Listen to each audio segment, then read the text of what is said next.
update po sa bagyo. Ayan po at nag-uumpisa na pong umulan dito. Hindi pa naman po malakas yung hangin. Siguro po mamaya po ay hanggang bukas po ng umaga ay mararamdaman na. Kanina pong umaga ay medyo ano lang siya, ambon-ambon lang. Tapos mamaya-maya tumigil na uli. Ngayon naman po ay alas 3 po ng hapon ay medyo lumalakas-lakas na rin po yung ulan. Bali po mamayang gabi, doon na po kami matutulog ka na nanay. Ililipat po namin ngayon doon po kami matutulog.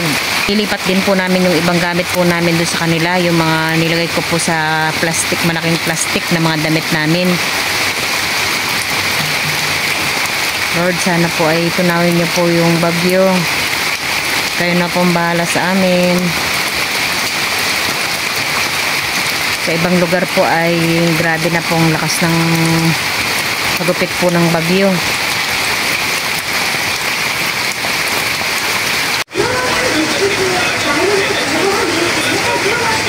Dapat lumalakas na rin po yung hangin. Saka ulan.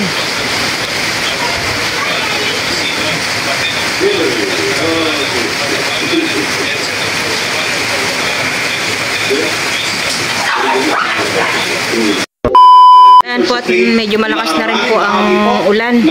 At kami po ay lumipat na dito po muna ka na nanay. Dito na po kami pati po yung ibang mga gamit namin. Kanya-kanya na pong kainan. Mika naman po ay kumakain na rin. At ayan po at nag-brown out. Dahil po meron narinig po kaming pumutok. Pumutok po siguro ang transformer. At buti na lang po at kami po ay handa. Dahil po kami ay may naka-charge na battery.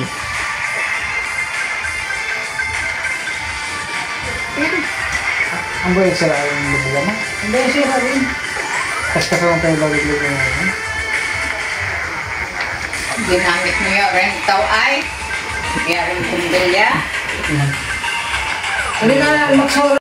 Ayan po at nagkaroon na po bigla ng kuryente. Kanina wala. Kanina wala. Magwendi ka mo. Magwendi ka. Alam mo kung gusto kong kain? Bilhin mo yun eh. Sige mo ako yung kundi. Kami po ngayon ay magwendi muna. At hindi pa po kami natutulog at gawa pong hindi po makatulog at medyo palakas na po ng palakas ang hangin. Ayan po, tinitingnan po ni Tito ninyo ang Wendy. Kung kamusta na ba yung nasaan na yung bagyo. Nasa baler na. Baler? Baler. Ito.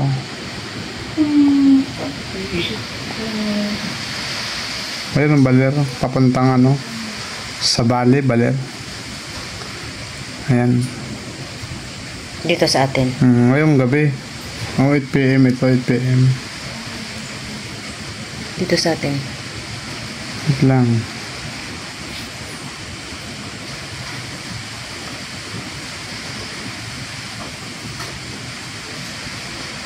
Bukas, saan na siya? Tumawid na siya. Ito. Bukas nandiyan na sa ano. Mamaya, ano? Ito. 10 bukas, no? Oo. Ayan, 12 AM. Ayan, mamayang alas 2 ng madaling araw, nasa ano na siya, Bulinaw. Ito yung mata niya, oh. Pero malapit lang yung Bulinaw sa atin. Ayan, Bulinaw, oh. Alaminos, Dasol, oh. Santa Cruz, ito tayo. Malapit lang yan. Kaya, mamayang madaling araw, ito talagang lakas na mararamdaman natin. At saka, ito na, pagdating ng City Media, nasa dagat na. Tignan natin yung hangin, ha. Ito yung hangin. Itong araw nito, doon to nakatapat. Kung tinapat mo dito sa Santa Cruz, dito sa atin, ito siya ang hangin, dito mararamdaman natin. Part ito. Sobrang lakas na ng hangin. Ayan, oh, ito yung hangin niya, oh. Part ito. Pero nung madaling araw, ito ba yung hangin niya? Ito yung hangin niya. 43. Ito, yan, oh, 43 ang hangin niya, no? Oo, ito. Malakas yung malakas Ito, ang hangin. 4 a.m. siya. Parang 6. malakas ng palakas ang hangin. Medyo mahina-hina na siya ng Ano tayo dito? umaga. Ayan, good morning po. At natapos din po yung magdamag na hindi naman po, wala naman pong na, ano na, mga bahay. Puro kalatlaan po ng mga puno ng mangga tsaka kawayan ang makikita po dito sa paligid.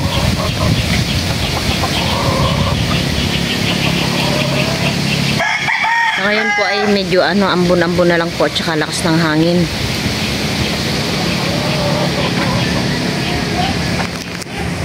Ito naman bahay po ng tinutuluyan po namin ay hindi naman po nasira bubong. Parang mapabalik na yun. Malakas pa rin. Malakas pa rin po yung hangin.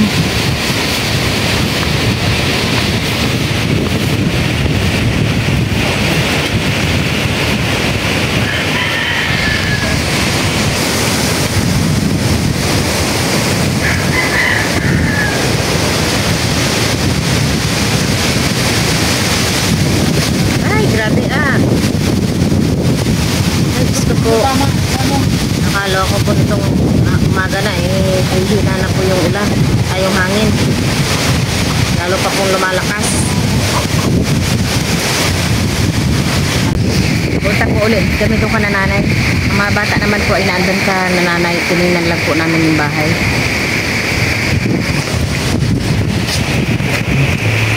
Ay, nakakatakot ito puno. The next day. Ayan, good morning po at ngayon po ay papakita ko po sa inyo kung ano epekto po ng bagyo po dito sa amin. Ayan po at nagkalat po yung mga sanga-sanga po ng mga dahon ng mga sanga-sanga po ng mga mangga.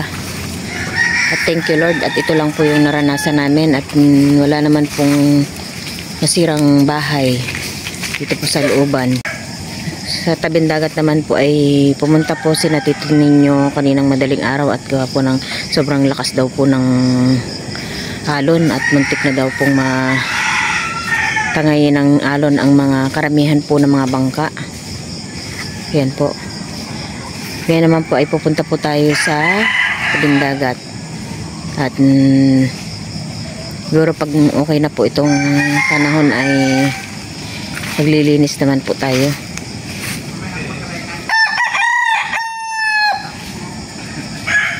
Sa ngayon naman po ay tahimik na po ngayon. Dito lang po ay ayan po at tuluyan na pong nawasak po ang bubong ng ating kubo. Yan po ay pwede naman pong lagyan muna po ng luna. Pansamantala po itong ating kubo.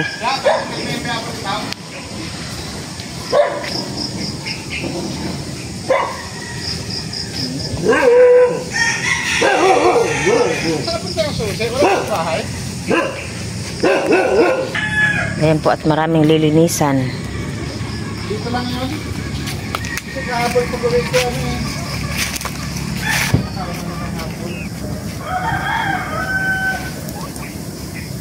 Tapos po, pupunta po kami na Tito Ninyo sa tabing dagat. Tingnan po natin ang bangka. Ken po ay tulog pa. Doon po sa kami sa bahay pa rin ni nanay natulog kagabi eh.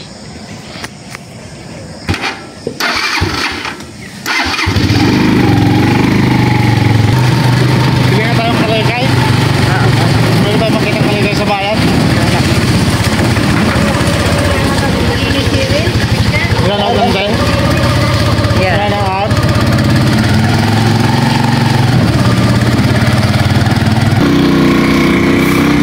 Ito naman po sa karsada ay malinis naman.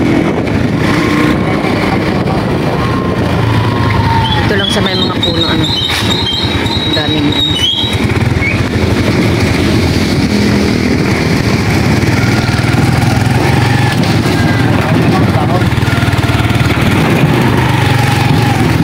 daming lilinisan ngayon.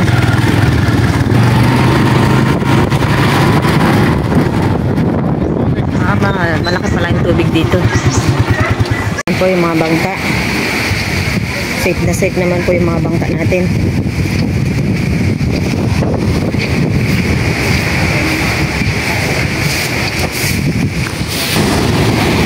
po yung tabing dagat. Dahil po sari-saring basura ang kumalat. Dahil po natumba na rin po ito po ng niyog. Grabe ang lakas pa rin po ng alon. Kulay brown pa rin po yung ating dagat. Hanggang po doon.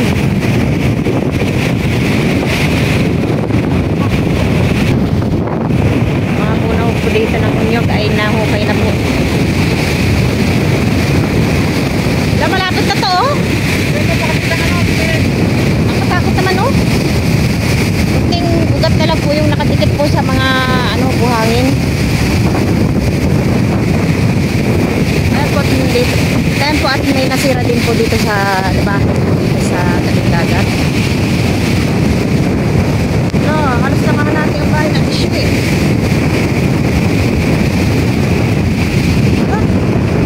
Kawawa naman.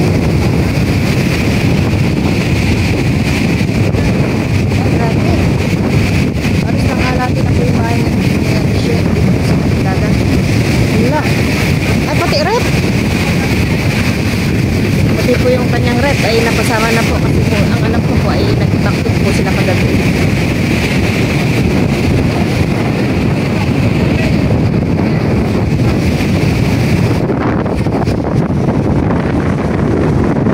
Nakukay na. Ay, grabe. At dito naman po ay nagkatumba na rin na. At dito naman po ay natumba na rin po yung mga puno ng niyog.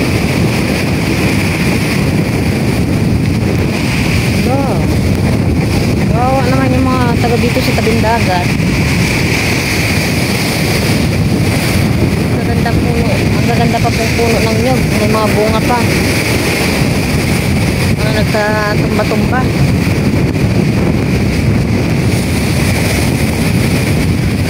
Malayo po na kinain ng alon.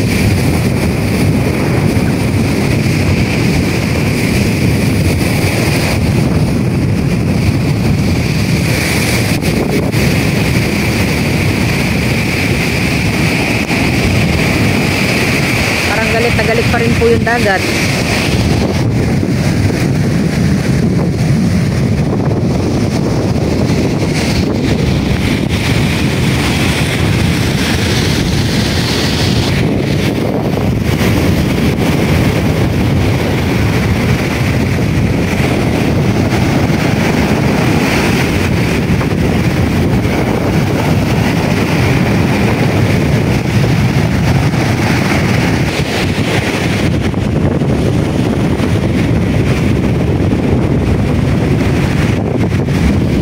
Titingnan naman po natin yung mga inayos po nila na bangka. Kanina pong madaling araw, alauna po na madaling araw ay may tumawag po doon sa amin na yung mga bangka daw po ay yung nandito po sa dulo ay mga nakatagilid na. Buti po at may tumawag po kagabi kaya naisalba din po yung tatlong bangka. Yung isang bangka po ni Tito Nino, yung bangka po ni Tito Deo at saka yung lapad, bangkang lapad.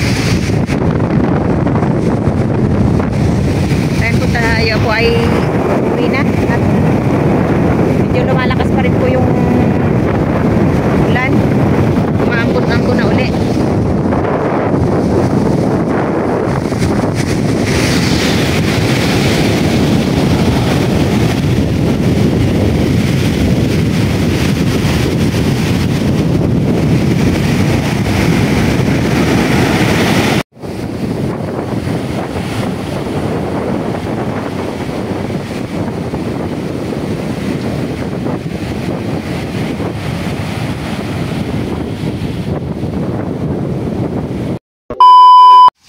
Ayan po at binabawasan na po ni Tito ninyo yung mga dahon po dito sa harap ng bahay namin. Unti-unti ang paglilinis.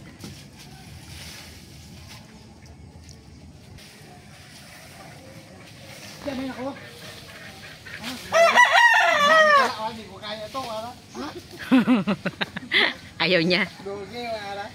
pala. Diyan na. Pinay ng ay, tayo ewan ko ay. Lugi wa na.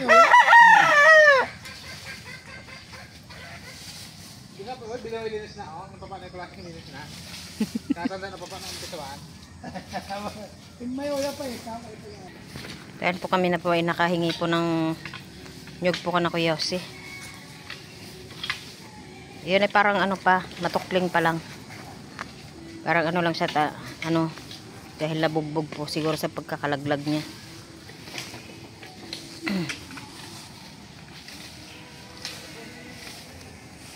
Kape ka muna, tito ninyo. Ito po ay kanya-kanya na pong linis ng kanya-kanyang harap ng bahay. Ayan po, at tinanggal na rin po ni Manong yung mga lubid.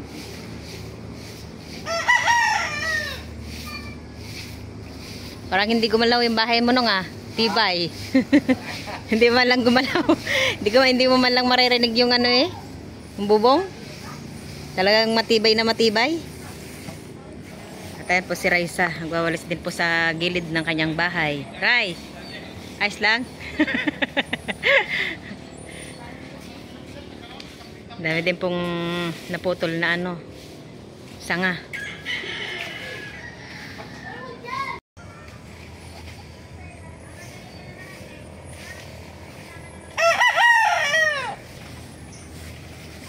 Walis-walis. Pagtapos ng bagyo.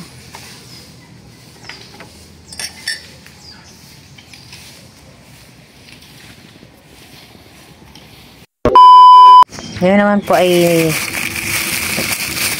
kabili po si tito ninyo ng bangus, 2 piraso. Ito daw po ay 150 po ang 1 kilo.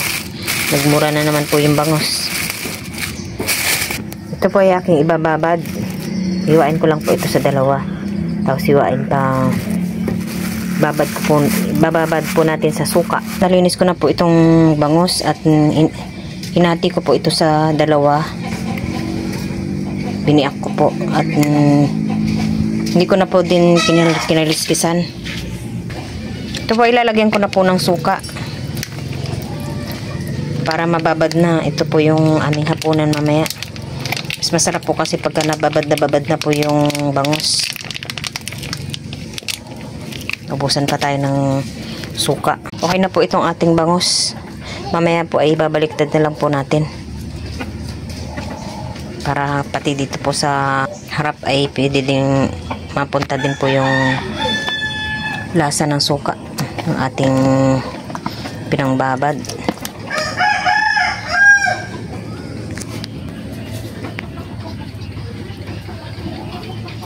Ito po ay masarap, lalo na pag may partner po na mainit na kape.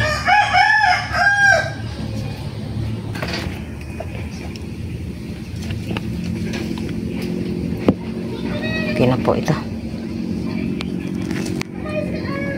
At ayan po, at nadagdagan po ulit natin ng suka itong ating bangus.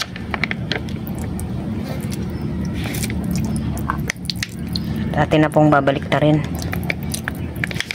Tama na yan. Baka sobrang asim naman na.